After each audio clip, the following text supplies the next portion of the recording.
ஆன்மீக அன்பர்களுக்கெல்லாம் என்னுடைய அன்பான ஆசீர்வாதத்தை தெரிவித்துக் கொள்கிறேன். நவ கிரகங்களுடைய நிலை நகர்வு நம் வாழ்க்கையை மிகப்பெரிய ஒரு மாற்றத்தை தரும். அந்த வகையில் பார்க்கும்போது 3 பயிற்சிகள், குரு பயிற்சி, சனி பயிற்சி, ராகு கேது பயிற்சி, 3 பயிற்சிகளை நம் வாழ்வில் சந்தித்து வருகின்றோம். அதற்கு இடைப்பட்ட ஒரு பயிற்சி தான். காரணம் என்னன்னு பார்த்தீங்கன்னா, இந்த 3 பயிற்சி நீண்ட காலத்தை எடுத்துக்கொள்கின்றது. அதனுடைய கர்மாவுக்கு ஏற்ற பலனை தருகின்றது. குறுகிய கால பயிற்சி தான் சுக்கிரனுடைய பயிற்சி. பார்த்தீங்கன்னா சுக்கிரனுடைய பயிற்சி பார்த்தீங்கன்னா ஆகஸ்ட் பார்த்தீங்கன்னா 1ஆம் தேதியிலிருந்து செப்டம்பர் மாதம் 2 வரை இந்த இடைப்பட்ட காலம். குறிப்பாக பார்த்தீங்கன்னா சிம்மத்தில் இருந்து சுக்கிரனை பொறுத்த வரைக்கும் கன்னி ராசிக்கு பயிற்சி ஆகின்றார். கன்னி யாருடைய வீடு அப்படின்னு பார்த்தீங்கன்னா புதனுடைய வீடு. அதே நேரம் பார்த்தீங்கன்னா புதன் அங்கு இல்லை. அப்படிப்பட்ட ஒரு கால சூழ்நிலை. அது மட்டும் கிடையாதுங்க.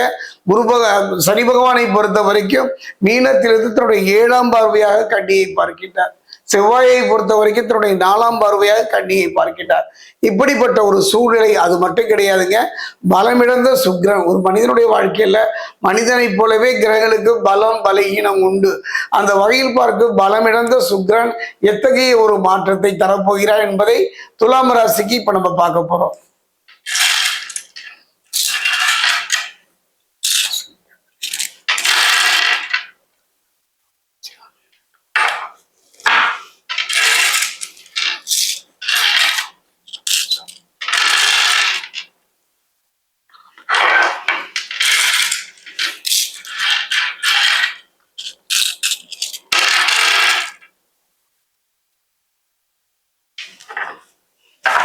துலாம் ராசி அன்பர்களே, அதாவது கடுமையான வேதனை, கடுமையான சோதனை, தொட்டதிலெல்லாம் பிரச்சனையை சந்தித்து கலங்கித்தான் போய்விட்டீர்கள் கடந்த காலங்களில். இப்படிப்பட்ட ஒரு சூழ்நிலை சுக்கிரன் பயிற்சியாவது நமக்கு நன்மை தருமா என்றால் கண்டிப்பாக சோழி பிரசனம் நன்மை வரும் என்றுதான் சொல்கிறது. காரணம் என்னன்னா, பலம் இழந்தாலும் கூட சுக்கிரன் தன்னுடைய பலனை தருவதில் தயங்குவதில்லை. அருமையான ஒரு யோகம் என்று சொல்வார்கள். ஒவ்வொரு கிரகமும் சில காலகட்டத்தில் சில யோகத்தை வழங்கும். அந்த வகையில் நீச வங்க ராஜயோகம் என்று சொல்லக்கூடிய ஒரு நல்ல யோகம் கிடைக்கிற ஒரு காலமாகத்தான் அமைகின்றது. அதே நேரம் பார்த்தீங்கன்னா எதிரிகள் வலுவிழப்பார்கள். இது ஒன்றும் போராத தொழில வாழ்க்கையில நேர்முக மறைமுக எதிரிகள் வலுவிழக்கின்ற ஒரு காரணத்தை இந்த காலகட்டத்திலே சுக்கிரன் தருவார். அதே நேரம் பார்த்தீங்கன்னா கடன்களை அடைத்து நிம்மதி பெறுகின்ற ஒரு காலமாகத்தான் அமையும். அதே நேரம் பார்த்தீங்கன்னா குறித்த மறைமுகமாக இருந்த பிரச்சனைகள் ஒன்றன் பின் ஒன்றாக குறைவதையும் நீங்குவதையும் நீங்கள் அனுபவத்தில் உணரலாம். அதே நேரத்தில் 3ஆம் வீட்டை பார்க்கும் வக்ரசனியை பொறுத்த வரைக்கும் துணிச்சலையும், அதாவது சொல்வாங்கல்ல 7ஆம் வீட்டை பார்க்கின்ற சனி பகவானை பொறுத்த வரைக்கும் துணிச்சலையும் தன்னம்பிக்கையும் தைரியத்தையும் தருவார். சனி கொடுப்பதை யார் தடுப்பார், இவன் தடுத்தால் யார் கொடுப்பார் என்பதை போல சனி பகவான் பார்க்கின்ற அந்த 7ஆம் வீடு ஒரு நல்ல ஒரு யோக பலனை தரக்கூடியதான். அவர் யாரை பார்க்கிறான்னு பார்த்தீங்கன்னா அசுர குருவாகிய சுக்கிரனை பார்க்கின்றார். அப்படிப்பட்ட சூழ்நிலை கெடுபல நிலையெல்லாம் நற்பலனாக மாற்றுகின்ற வல்லமை துலாம் ராசிக்கு கிடைக்கும். குறிப்பாக சொல்ல போனா பதவி உயர்வு, நல்ல முன்னேற்றத்தை பெறக்கூடிய சந்தர்ப்பத்தை செவ்வாய் தருவார். கனவுகள் மெய்ப்படக்கூடிய ஒரு காலம். பலமிழந்து காணப்படுகின்ற ஒரு மனது உடது இரண்டுமே பலம் பொருந்திய ஒரு நிலையை நோக்கி நகருவார்.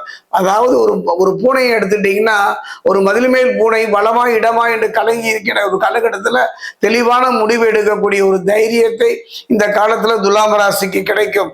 குறிப்பா பாத்தீங்கன்னா மனதுல தன்னம்பிக்கை, இது ஒன்றுதான் நான் சொல்வேன். துலாம் ராசிக்கு இழந்த தன்னம்பிக்கையும் தைரியத்தையும் பெறக்கூடிய ஒரு காலம், வாங்கிய கடனை அடைத்து நிம்மதி பெறுகின்ற ஒரு காலம், நீண்ட நாள் இழுத்தடித்த வம்பு வழக்குகள் பிரச்சனைகளிலிருந்து தீர்வு பெறக்கூடிய ஒரு காலமாகத்தான் இந்த காலம் அமையும். துலாம் ராசியை பொறுத்த வரைக்கும் நிறைய ஏமாற்றங்களை சந்தித்து வந்தீர்கள். நல்லது எதுவும் புரிபடாத ஒரு காலம். அந்த நிலை மாறும். அரசு துறையை பொறுத்த வரைக்கும் நல்ல ஆதாயங்களை பெறக்கூடியதும், அரசு துறையில் ஒரு நல்ல வேலை முயற்சிப்பதற்கு உள்ள நல்ல தருணமாக அமையும். அதே நேரம் ஜாமீன் போடுவதோ பிறருக்காக வக்காலத்து வாங்குவதோ, நான் உண்டு நீ கவலைப்படாதே என்று கலகி போவதோ, நீண்ட தூர பயணங்கள்ல கவனமாக இருப்பதோ இந்த காலகட்டத்தில் கொஞ்சம் கவனமாக இருந்து விடுங்கள். காரணம், கணவன் மனைவி உறவை பொறுத்தவரை சின்ன சின்ன கோபதாபங்கள் வந்து வரைந்தாலும் கூட அந்யோன்யம் பாதிக்கப்படாது. காரணம் என்ன, செவ்வாய்.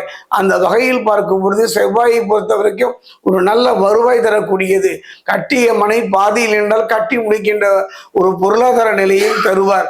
ஒரு அடி மண் கூட சொந்தமில்லையே என்று கலங்கியவர்களுக்கெல்லாம் ஒரு நல்ல மாற்றத்தை தருவார். சிலருக்கெல்லாம் பதவி உயர்வோடு கூடிய இடமாற்றமும் இந்த காலகட்டத்தில் அமையும். குறிப்பாக பார்த்தா ஏற்ற இறக்கம் நிறைந்த ஒரு காலமாகத்தான் இந்த சுக்கிரனுடைய பயிற்சி துலாம் ராசிக்கு அமைகிறது. கவலையே பட வேண்டாம். தெய்வ பலம் அதிகமாக இருப்பதனால, அந்த தெய்வ பலத்தை தரக்கூடியது செவ்வாயாக இருப்பதனாலும், சனி பகவானுடைய பார்வையினுடைய கெடுபலன் இல்லாத ஒரு காலகட்டம். பொன் வைக்கும் இடத்தில் பூ வைப்பது போல நல்ல மாற்றத்தை பெறக்கூடிய ஒரு நல்ல சந்தர்ப்பமாக இந்த சுக்கிரனுடைய பயிற்சி அமையும். அதே நேரம் மிக கவனமாக இருக்கின்ற ஒரு காலமும் இதுதான். பேச்சில் செயல்ல கொஞ்சம் கவனம் இருப்பது சிறப்பு.